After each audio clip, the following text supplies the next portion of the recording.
Hello guys! Welcome and welcome back to my YouTube channel. So, kagaya ng pinangako ko sa last video ko, isi-share ko yung mga requirements ng mga OFW sa Turkey na gustong umuwi ng Pilipinas, legal man or illegal. Okay? So, nagkaroon ako ng chance na makapag-vlog for today kasi wala yung apo ko. Kasi ano siya, pag nag-video ako, gusto niya naka-dot-dot din siya sa screen. So guys, alam niyo naman dun sa mga naka-follow sa akin na umuwi ako nang walang paalam, 'di ba? Nag-day off lang ako, diretso ako ng airport, and then boom, andito na ako sa Pilipinas. So, ang i-share ko ay na requirements ay almost the same lang naman, yung legal tsaka illegal. So, pag uuwi ng legal, ang kailangan mo guys is yung valid passport. Valid, okay? Hindi expired yung passport. Kasi may mga nakakausap ako sa Turkey na matagal na. So, hindi nakapag-renew ng passport. May mga ganun pala talaga. And then, meron ding, ayun na, valid passport, plane ticket, and yung ID, valid ID. Yung Kimlek na tinatawag, yung blue na ID. Alam niyo yan ng mga taga-Turkey OFW na nasa Turkey. And then, e-travel. Although yung e-travel ko, hindi naman hinanap. So, prepare lang kayo ng e-travel pa din, okay? And then, doon naman sa mga uuwing illegal, ganun pa din, valid passport, plane ticket. So, yung ID niyo guys, hindi na yan siya tatanggapin doon sa immigration. Kahit sabihin natin na, halimbawa, February ngayon. Let's say, February 10. Tapos, yung inyong valid ID ay February 28 pa may expired. Kahit sa ID nyo guys is hindi pa siya expired, pero na-cut na kayo ng amo ninyo, pag check nila sa system, automatically illegal na kayo niyan or madidetect na nila na cut na yung inyong ID, yung ganun. So, ito yung gagawin nyo pag illegal kayo, agahan yung pumunta guys ng airport. Okay lang dun sa mga legal kasi wala nang madaming tanong-tanong. Pag bigay mo sa sa immigration, hanapin yung boarding pass, yung passport, plane ticket, ID, wala nang madaming tanong guys. Okay, let's lusot ka na diretso. So doon sa uuwing illegal, agahan yung pumunta ng airport. Okay? Kasi share ko lang yung experience namin ng kasama ko kasi illegal nga siya, di ba? Dumating kami ng airport, siguro mga na guys, mga 10 o'clock ng umaga. Tapos yung flight namin is 4:25 pa. Kung ako lang yun guys, aantayin ko mag 2:30, saka ako mag-check-in. So kung ako yung illegal na umuwi, talaga maiiwan ako ng flight ko. Okay? So, yung kasama ko, natitense na siya, nanlalamig. Hindi, parang namumula yung ganun yung nakikita ko sa kanya. So, hindi siya mapakali. So, 12 o'clock pa lang, pumunta na siya dun sa may airlines. Nagtanong na, "Ma'am, anong oras kami pwedeng mag-check-in?" So sabi naman ng airlines, pwede na kami mag-check-in anytime. So yun, maagang-maaga nakapag-check-in na kami. Wala pang 1 o'clock ng tanghali. Mga 12 something, nakapag-check-in na kami. So, yung boarding pass niyo, para ito sa illegal ha, ang sinishare ko. Yung boarding pass ninyo, dalhin niyo yun sa sa violation office dun sa airport. So, nasa number 1 siya. Pag sa Istanbul Airport kayo, ang violation office ay nasa number 1. Kasi Saudi Airlines yung sa amin, di ba? Andun yung Saudi Airlines sa 6 or 7.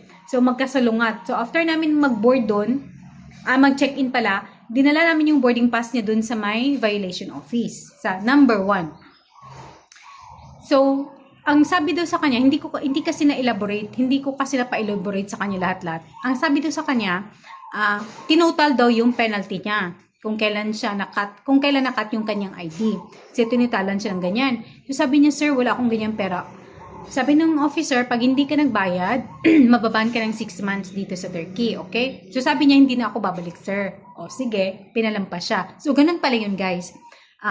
Pag uuwi kang illegal, ito-total nila yung magkano yung penalty mo. Pag babayaran mo, makakabalik ka anytime. Pero pag hindi ka nagbayad at umuwi ka, wala pa rin problema. Pero mababan ka sa Turkey ng 6 months. Ganun pala yun. Okay? Yun yung pagka-explain niya sa akin.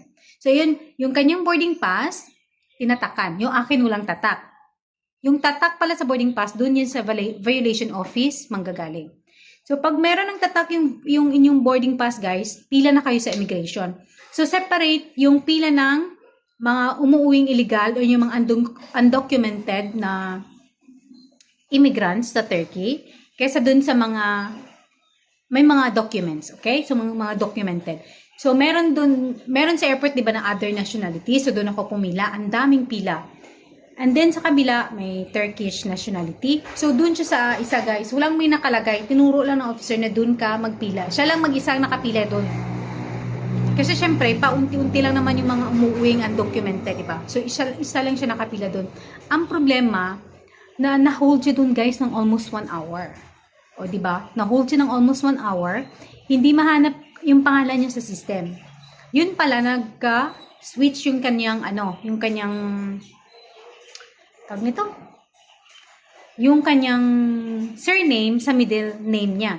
So, like me, I'm Disipulo, di ba? So, yung middle name ko is Zulia. So, instead na Disipulo, Zulia yung tinatype nila. So, hindi makita sa system yung name niya.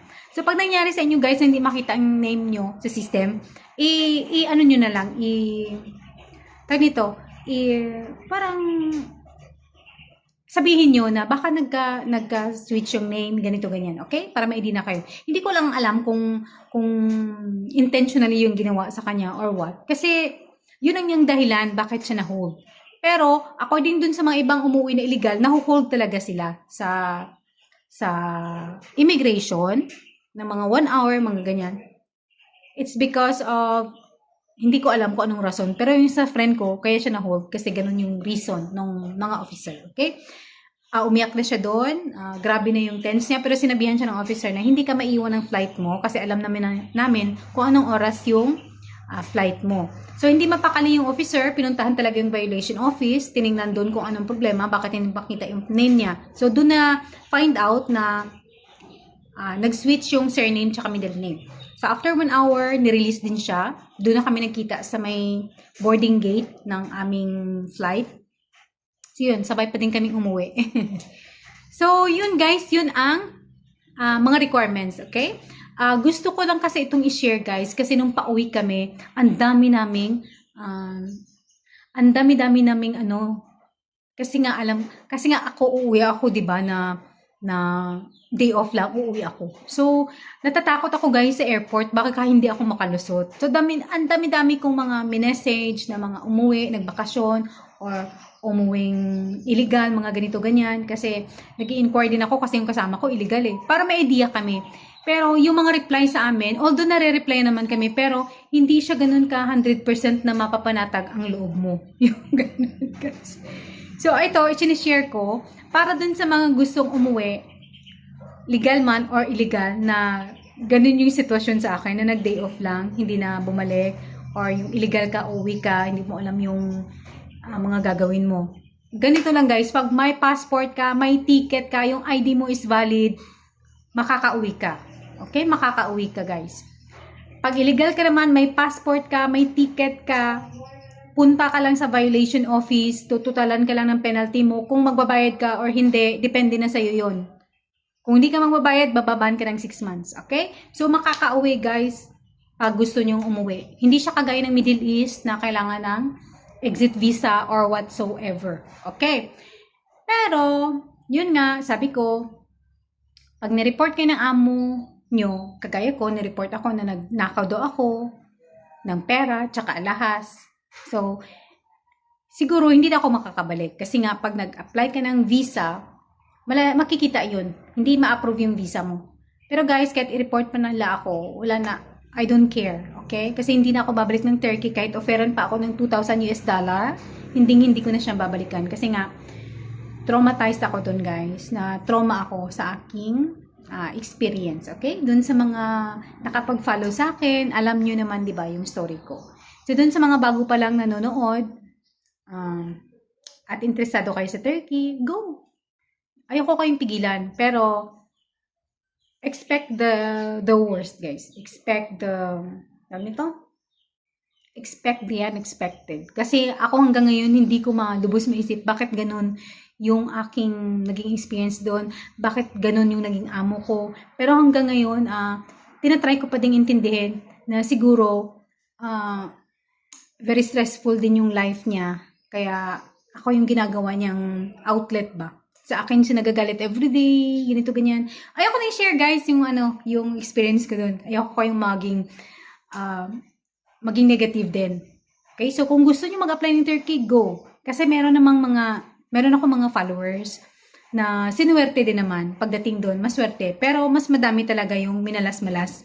Yung kakarating pa lang ng Turkey, nag-message niya sa akin, sis, andito na ako sa agency, iniwan ko yung amo ko.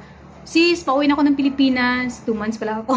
Diba? Nauna pa sila sa akin nag-exit ng Turkey. So yun, kayo pa din ang magde-decide for yourself.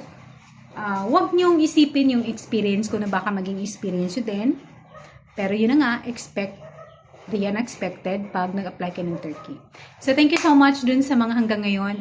Patuloy na nagme-message. Sis, kamusta ka na dyan? I'm so happy, nakauwi ka na maayos. Alam nyo, nakaka-touch kayo guys. Nakaka-touch yung mga ganung mga message sa akin. So thank you so much ha. Thank you so much. Kita-kita tayo next time.